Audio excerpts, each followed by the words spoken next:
물결은 잔잔했고 물안개가 낮게 깔려 있었다. 강 너머 아파트들은 흐릿하게 떠 있었고 하늘은 연한 살구빛으로 물들어 있었다. 마른 풀들이 이슬을 머금고 고개를 숙였고 둔덕은 둥글게 솟아 있었다. 하연이 깊은 숨을 들이마셨다. 차가운 공기가 코끝에서 멈췄다. 강변 산책로 위에서 하연이 등을 보인 채 강을 내려다봤다. 다리가 저 멀리서 강을 가로지르고 낮은 산등성이가 배경을 받치고 있었다. 산책로 아래쪽엔 사람이 듬성듬성 보였다. 하연은 손가락으로 배낭끈을 한 번 더 당겨 정리했다. 둔덕이 더 가까이 다가왔다. 풀이 누렇게 말라 있었고 햇빛이 낮게 비껴 들어와 표면을 금빛으로 긁었다. 도시는 뒤에 있었다.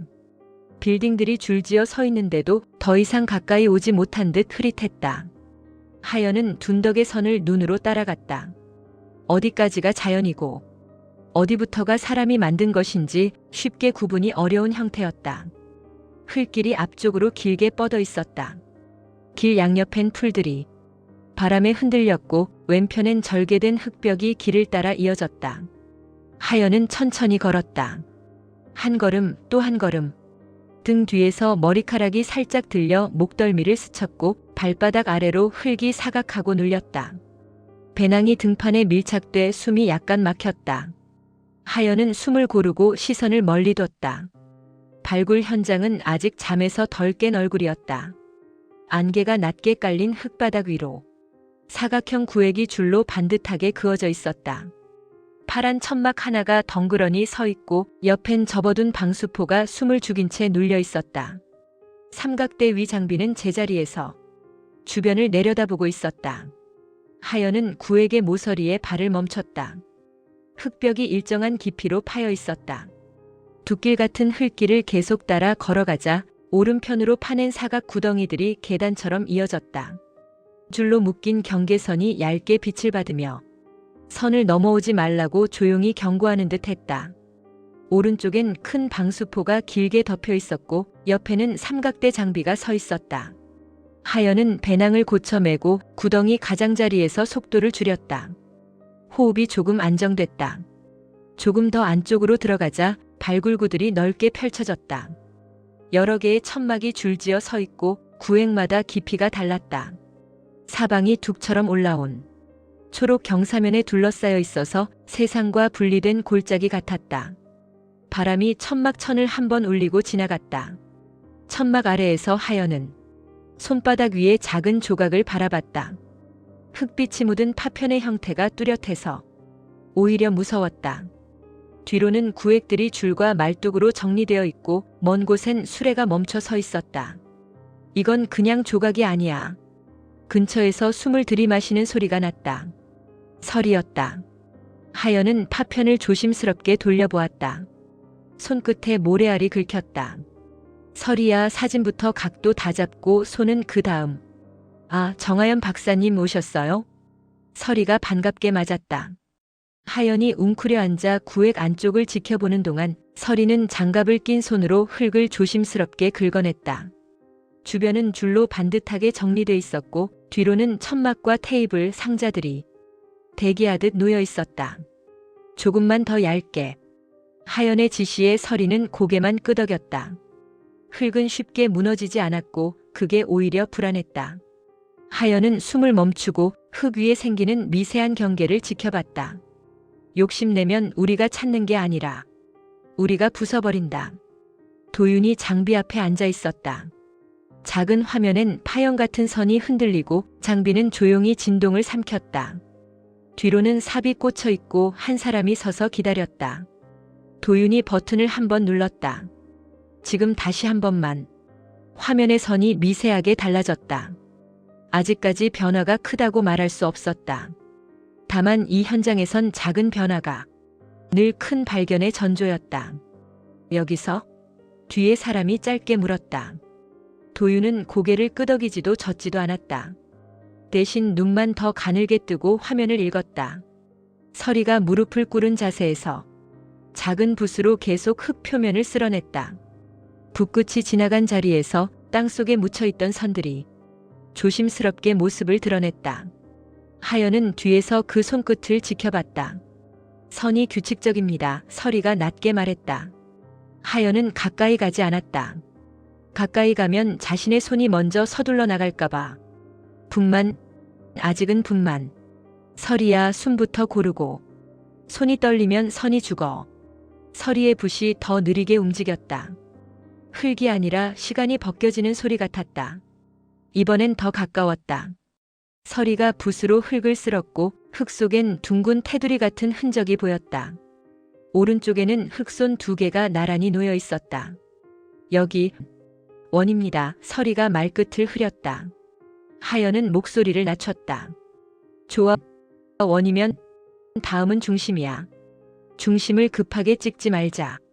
원은 쉽게 무너져.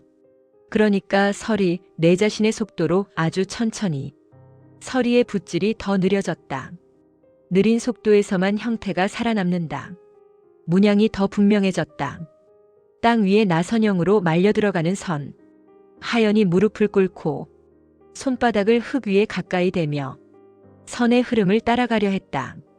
내가 잠깐 볼게. 하연이 말했다. 서리는 손을 멈췄다. 손은 한 번 닿으면 다음부터 계속 닿고 싶어진다. 그게 위험해. 나선의 중심이 조용히 숨을 쉬는 것 같았다. 하연은 그 숨을 끊지 않으려고 조심했다. 컨테이너 안은 바깥의 새벽과 다른 시간대였다. 벽에는 단면도, 지도, 사진들이 빼곡히 붙어 있고 전선은 천장을 따라 뱀처럼 돌아갔다. 형광등들이 희미하게 윙하고 울었다. 의자에 앉은 도윤은 모니터를 똑바로 바라보며 마우스를 움직였다. 화면 중앙엔 파형이 있었다. 일정하다가 갑자기 작게 흔들렸다. 방금 그 패턴 다시 한 번만. 그러나 컨테이너 내부는 조용할 뿐이었다. 문이 닫히는 소리가 나자 공기 밀도가 달라졌다. 보조 연구원이 모니터 뒤편에 앉았다. 도윤은 모니터 앞에서 화면을 보며 손끝으로 선을 가리키며 말했다. 여기. 이 지점에서만 반복이 깨지네. 보조 연구원도 지켜보고 짧게 고개를 끄덕였다. 노이즈라고 보기엔 너무 규칙적이네요. 그렇지? 현장 문양과 연결되는 느낌이 있어. 도윤은 속으로 생각했다. 규칙적이라면 분명히 누군가 만든 것이다. 장 연구원, 나가서 정하연 박사님을 모셔다 줄래요? 조금 있다가 하연이 들어오자 도윤이 하연을 마주보며 자리를 고쳐 앉았다. 파형은 이제 더 뚜렷해 보였다. 오히려 뚜렷해서 문제였다. 이건 인공 신호처럼 보이잖아요. 하연은 잠깐 눈을 감았다가 입을 열었다. 인공이면 누가, 왜 여기에? 말이 끊겼다. 두 사람 모두 같은 결론을 머리에 떠올린 것이다. 한 번 더 측정해요. 좌표를 바꿔서. 같은 패턴이 계속 따라오면 이것은 더 이상 우연이 아니에요. 그땐 우리도 더는 핑계 못 대죠. 도윤이 모니터를 손가락으로 가리켰다. 화면엔 거의 일정한 파형이 반복되고 있었다. 마치 누군가 이만하면 알아들었지? 라고 보여주기라도 하듯. 맞은편의 하연은 손을 책상 가장자리에 얹고 있었다. 이게 계속되면 발굴을 멈춰야 합니다. 하연이 대답했다. 멈추는 기준을 신호로 둘 건지 유물 훼손 위험으로 둘 건지부터 정리해요. 남자는 덧붙였다. 기준은 하나예요. 우리가 통제할 수 없는 국면으로 들어가느냐 아니면 적절한 선에서 멈추느냐. 하연은 모니터를 한 번 더 보고 고개를 끄덕였다. 그럼 현장에 알려요. 그리고 누구도 호기심으로 한 발 더 이상 들어가지 않게. 밤이 내려앉자 발굴지는 구덩이가 아니라 거대한 괴물의 입처럼 보였다. 깊게 파인 트렌치의 벽면은 층층이 젖어 있었고 임시 조명 2개가 흙의 결을 세밀하게 드러냈다. 하연은 트렌치 가장자리에서 아래를 내려다보며 손에 쥔 기기를 천천히 들어 올렸다. 화면을 확인하는 대신 먼저 현장을 읽는 사람처럼. 옆모습이 가까워지자 긴장이 더 선명해졌다. 기기 화면엔 파형이 떴다. 작게 시작해 곧 규칙성을 띠는 선. 하연은 엄지로 버튼을 한 번 눌렀다가 멈췄다. 잘 안 쓰던 안경까지 고쳤으며 자세히 살폈다. 지금 이 파형. 밤바람이 조명에 닿아 미세한 떨림을 만들고 그 떨림이 파형과 동기화되는 것처럼 느껴졌다. 단순히 노이즈라면 이렇게 예쁘게 못 나와. 예쁘다면 분명히 누군가 인공적으로 다듬었다는 거야. 하연은 다이얼을 돌렸다. 숫자를 올리는 동작이 아니라 문을 더 여는 동작 같았다. 파영은 흔들리다 다시 잡혔다. 잡히는 순간이 무섭게 느껴졌다. 신호는 약해지며 사라지는 게 아니라 형태를 유지하며 따라오고 있었다. 좌표를 바꿔도 역시 같아. 무전기를 들었다. 여기는 현장 A. 반복 확인. 패턴 유지. 누구도 더 이상 파고 내려가지 말라고 전해. 지금은 그저 서 있는 게 이기는 거야. 파영은 더 정돈된 모습으로 변했다. 마치 누군가 형태를 곱게 다듬어 보는 것처럼. 하연의 눈은 화면에 박혀 있었지만 실제로는 화면 너머의 원인을 보고 있었다. 이건 단순 파동이 아니다. 그녀는 끝내 한마디를 꺼냈다. 분명한 신호야. 누군가 받으라고 의도적으로 보내는 신호. 하연이 고개를 들었다. 이제 중요한 건 트렌치 자체, 그리고 그 아래에 잠들어 있어야 할 것들이 잠들어 있지 않을 수도 있다는 가능성. 그것들이 살아있다면 호기심이 아니라 예의를 먼저 지켜야 해. 하연은 장갑을 꼈다. 장갑은 안전이 아니라 거리두기였다. 파영은 여전히 반복됐다. 그녀는 무전 버튼을 길게 누르며 최종 결론을 던졌다. 현장 전원 철수 준비. 기록팀 우선. 누구도 트렌치 아래로 내려가지 마. 한 박자 멈췄다. 저 파영이 멈출 때까지. 지금은 버티는 거야. 다들 그대로 멈춰. 한성백제의 수도 위례성으로 정해진 풍납토성의 지하 흙벽은 숨을 쉬는 것처럼 축축했다. 백제의 서기관 해월이 무릎을 꿇고 바닥에 손바닥을 펼쳤다. 손끝이 먼저 무언가를 느끼고 그 다음에야 마음이 따라왔다. 촛불은 바람도 없는데 가늘게 흔들렸다. 한 번, 두 번, 다시 한 번. 손바닥 아래로 미세한 떨림이 올라왔다. 기다렸다가 올라오는 반복적 떨림. 들린다. 소리로 들리는 건 아니었다. 하지만 분명히 땅이 말을 고르고 있었다. 해월이 고개를 들자 맞은편 어둠에서 백제에서 가장 용맹하다고 알려진 하미크 장군이 모습을 드러냈다. 손을 땅에 오래 붙이지 마. 그게 내 손을 기억해. 해월은 그럼에도 불구하고 손을 떼지 않았다. 기억한다면 내가 먼저 기억하면 돼요. 해월이 낮게 말했다. 너희는 바깥에서 왔다. 바깥의 규칙으로 여길 재단하려고 하지 마. 해월이 손바닥에 흙을 문질렀다. 그럼 여기 규칙을 말해줘요. 하미크 장군의 시선이 흔들렸다. 규칙은 하나다. 들었다고 말하는 순간 그게 부른다. 그리고 한 번 부르면 두 번은 돌아온다. 하미크 장군님, 제가 분명히 들었습니다. 땅이 말을 걸었습니다. 그럼 이제 시작이군. 시작이 아니라 반복일지도 모릅니다. 해월이 낮게 말했다. 반복이면 더 나쁘다. 반복은 규칙이니까. 해월이 바닥에 흙을 손끝으로 눌렀다. 이건 단순한 땅의 흔들림이 아닙니다. 파장이 분명하게 말을 하고 있어요. 어떻게 막을까? 하미크 장군이 물었다. 막는 게 아니라 기록해야 합니다. 기록하면 더 위험해지지 않을까? 기록하지 않으면 우리 기억이 먼저 무너집니다. 그렇지, 기억이 무너지면 서로를 의심하게 된다. 그게 고구려 놈들이 제일 좋아하는 거다. 하미크 장군이 탄식했다. 기록하면 그 기록이 길이 됩니다. 길이 없어서 우리가 결국 여기까지 왔다. 길이 생기면 적도 따라오겠지요. 그럼에도 하겠단 말인가? 응답이 왔다면 우리는 선택권이 없습니다. 선택권이 없을수록 글은 더 정확해야 한다. 촛불이 점점 더 크게 흔들렸다. 촛불이 더 낮게 타들었다. 기록은 누가 할까? 하미크 장군이 묻자 해월이 답했다. 제가 합니다. 왜 당신이? 서기관으로서 제 글은 남습니다. 그런데 아까 너는 땅의 말을 들은 게 아니다. 하미크 장군이 말을 돌렸다. 그럼 뭡니까? 땅이 아니라 아래가. 그 아래가 우리에게 응답을, 반복을, 그리고 요구를.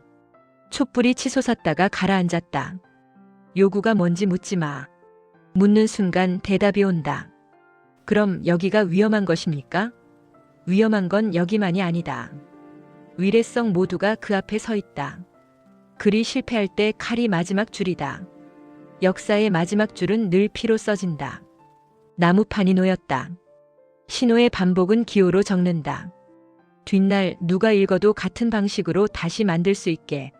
그럼 누군가 다시 부를 수도 있겠군요. 하미크 장군의 침묵은 그렇다였다. 붓끝이 판에 닿는 순간 방 안 공기가 가라앉았다. 그럼 이제 그들이. 그래. 이제부터는 그들의 차례다. 우리가 열었으니 이제 그들이 다 들어오겠지. 하연은 마우스를 쥔 손에 힘을 줬다. 모니터 한가운데 낡은 나무판 표면이 펼쳐져 있었다. 결 사이로 갈라진 틈, 그 틈을 따라 내려가는 자잘한 흠집들. 그리고 흠집이라고 하기엔 뚜렷한 의도가 있는 선들. 이들은 이상한 방식으로 정확해. 발길을 올리자 얇은 흔적들이 더 드러났다. 하연은 숨을 멈췄다. 이것은 우연이 아니라 분명히 남기려는 흔적이다. 의도적으로 남겼다면 읽히길 바랐다는 뜻이다. 하연이 도윤을 불렀다. 최도윤 연구원 여기요. 이 줄. 갈라진 틈이 아니라 먼저 붓으로 쓰고 나중에 끌로 대고 새긴 흔적 같네요. 그리고 이 간격. 일정해요. 결이 아니라 리듬이에요. 리듬이라. 좋아요. 글인지 표식인지부터 분리해보죠. 뽑아내면 들리겠죠? 들리는 순간부터는 우리가 책임져야 해요. 그러니까 지금부터는 발견이 아니라 관리입니다. 둘은 나란히 앉았다. 하연은 연구자 특유의 미세한 기대를 숨기지 못했다. 가설 하나. 문자라면 반복이 있을 때 설명이 가능해요. 가설 둘. 문자가 아니라면 반복 자체가 메시지예요. 그 말씀은 네. 소리가 아니라 반복으로 느껴지는 것. 좋아요. 목판과 파형을 한 줄 위에 올리지요. 화면이 둘로 갈라졌다. 왼쪽은 목판 흔적, 오른쪽은 그래프. 그래프가 흐르다 어느 지점에서 치솟았다. 지금 방금. 하연이 피크를 짚었다. 이 구간이요. 목판의 이 줄과 겹쳐요. 우연일 확률이. 한 번만 더. 다른 줄로요. 정렬을 바꾸자 또 다른 피크가 겹쳤다. 이게 코드일까요? 코드라면 누가 썼죠? 도윤이 말했다.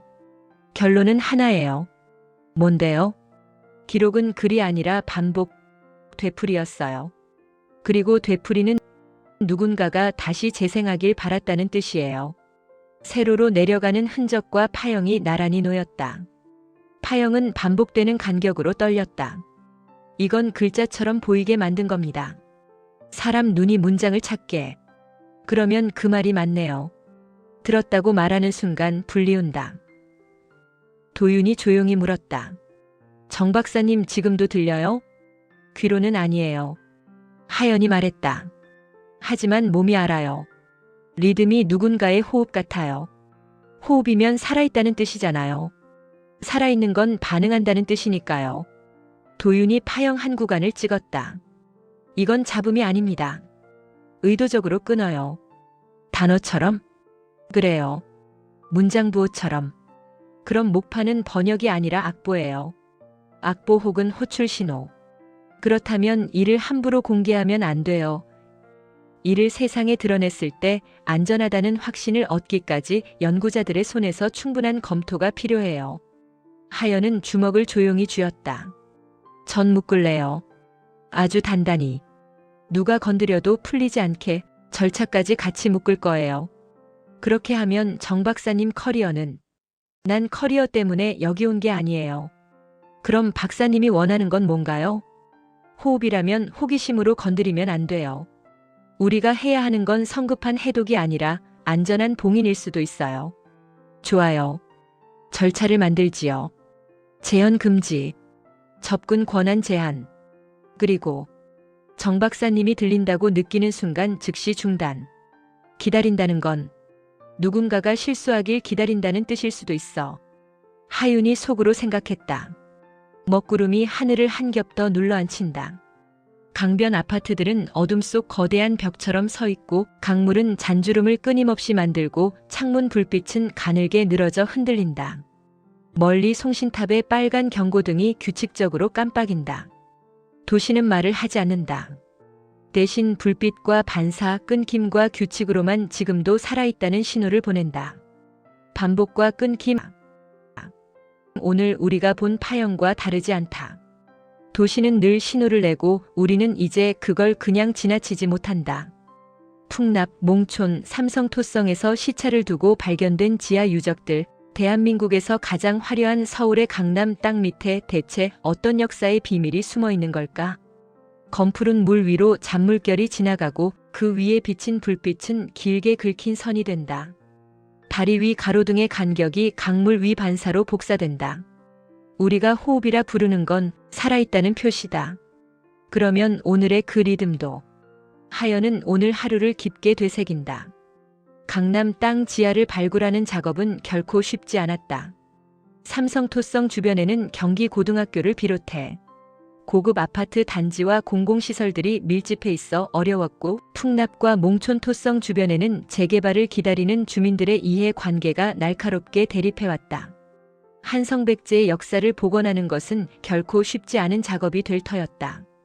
비가 얇게 내린 후 먼지가 빛을 퍼뜨린다. 하늘과 물의 경계가 흐려지고 도시는 푸른 안개 뒤로 물러난다. 도시의 점들이 차갑게 반짝이고 강물은 그 빛을 받아 흔들린다. 땅 밑에서 오는 신호는 늘 있었는데 우리는 이제야 찾은 걸까? 과연 위례서엉이 우리에게 알려주고 싶은 메시지는 무엇일까? 풍납토서엉이 위례서엉 왕궁이며 몽촌토서엉이 별궁, 삼성토서엉이 이들을 수호하는 병영궁이라는 안 박사님의 가설은 옳은 것일까? 하연의 생각은 끊임없이 이어졌다.